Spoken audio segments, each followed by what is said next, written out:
アブー・サラマの伝承によれば、アブー・フレーラ、アッターが彼を喜ばれますようにから、アッターの使徒ムハンマド、サッタッターフ・アライヒはサッタムが次のように煽ったと伝えられています。あなた方のうちの誰かが、日没、太陽が沈む前に、午後の礼拝、アスルの最初の一サジダ、一ラクア分に間にあったのであれば、そのものは、時間を過ぎても、そのまま自分の礼拝を最後まで完了させなさい。また、日の出、太陽が昇る前に、暁の礼拝、スブフ・ファジュルの最初の一サジダ、一ラクア分に間にあったのであれば、そのものは、日の出を迎えても、そのまま自分の礼拝を最後まで完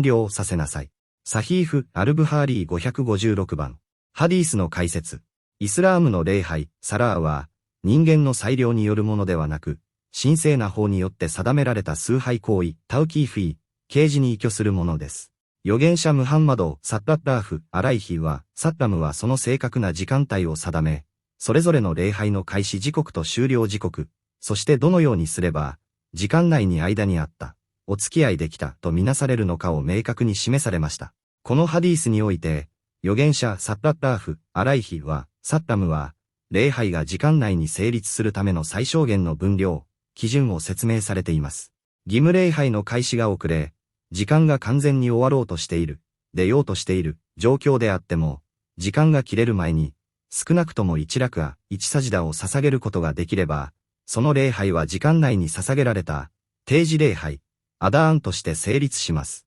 残りのラクアが結果的に時間の枠外、日没後や日の出後になってしまったとしても、礼拝全体が時間内であったとみなされるのです。ハディースにおける、サジダ、一サジダの方角間と解釈。一ラクア全体を指すという説。多数派の意見小括弧割りコロン。ここで言う、サジダとは、単にひれ伏す行為そのものだけではなく、律礼、キヤーム、弓折りの礼、ルクー、そしてサジダを含む、一ラクア礼拝の一単位の完全な一連の動作を意味しています。アラビア語では、礼拝の一部分の名称、サジダやルクーをもって礼拝全体や一単位を象徴的に表現することがよくあります。サジダそのもの、ひれ伏す行為を指すという説。別の一部の法学者、フカハーは、言葉通りに解釈し、一ラクア未満であっても、礼拝の冒頭の神聖なタハリーム、最初のタクビール、アッターフ・アクバルと唱えて礼拝に入ることの瞬間に間に相さえすれば、その礼拝の尊厳、時間内の権利を獲得したとみなされ、時間内として成立すると主張しています。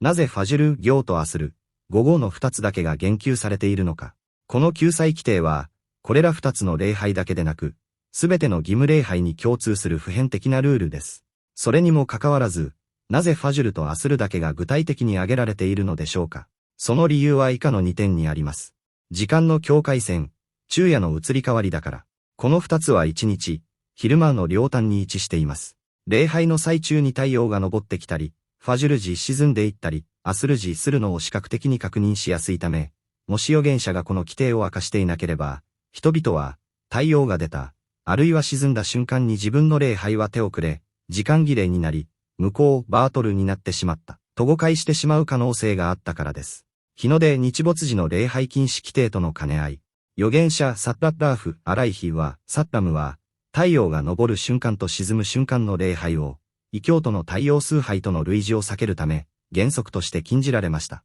そのため、すでに礼拝を始めていて一ラクアを終えた段階でその時間帯に入ってしまった人が、禁止時間に入ったから礼拝が台無しになった、と思わないよう、一ラクアに間にあっていれば、そのまま続けて完成させなさい、と例外的な正当性を保証されたのです。この規定が適用される対象、免責されるもの、正当な理由のあるものと、そうでないもの。この時間ギリギリの滑り込みの礼拝が、罪なしとして認められるのは、あくまでも、正当な理由、うずるがあって最初の時刻に礼拝を捧げられなかったもの、免責者に限られます。本来、最も価値の高い最善の行いは、時間が始まってすぐに礼拝を捧げることだからです。法学者たちは、この規定が特に以下の、免責される人々、アフル・アル・アーザールにとっての礼拝の義務化と救済の基準であると説明しています。月経が、ギリギリの時間に終わって清まった女性、意識を失っていた、あるいは精神疾患の状態から正気に戻った人、一神教イスラームへと改宗した人、成人、思春期を迎えたばかりの少年、眠っていて、あるいは忘れていて、時間を過ごしてしまった人。ただし、普段から起きるための努力やアラームなどの手段を尽くしていた場合に限ります。預言者は次のように仰いました。礼拝を忘れたり、眠って逃したりしたものは、それを思い出した、起きた時に捧げなさい。それに対する償い、カッファーラは、その礼拝を捧げること以外にはない。サヒーフ・アルブハーリー。一方で、正当な理由が何もない、健康で起きているにもかかわらず、故意に日の出直前や日没直前まで礼拝を引き延ばすことは絶対に許されません。そのような不届きな行為をした者には、前述のハディースにあるような、すべての善行が無効になる、ハビタ・アマルフという極めて厳しい警告と罪・イスムが課せられます。間に合ったと判断する具体的な境界線。このハディースにおける、一落アに完全に間に合うとは、具体的には、太陽が沈む、あるいは昇る前に、弓折りの姿勢、ルクーから状態を完全に起こし終えていることを指します。状態を起こす前に時間が切れた場合は、一落アに間に合わなかったことになります。これは、集団、ジャマー礼拝において、イマームがルクーから頭を上げる前に一緒にルクーに入れば、その一落ア全体に間にあったとみなされるのと同じ原則です。集団礼拝の権利も、礼拝時間の権利も、すべて、一落アを基準として判断されます。ようやく、日没前にアスルの一落ア、日の出前にファジュルの一落アに間に合えば、その礼拝は時間内の、アダーウ、定時礼拝として成立します。しかし、正当な理由がないにもかかわらず、その時間まで故意に遅らせた場合は、時間内に滑り込めたとしても、引き延ばしたことによる代罪、罪の責任を免れることはできません。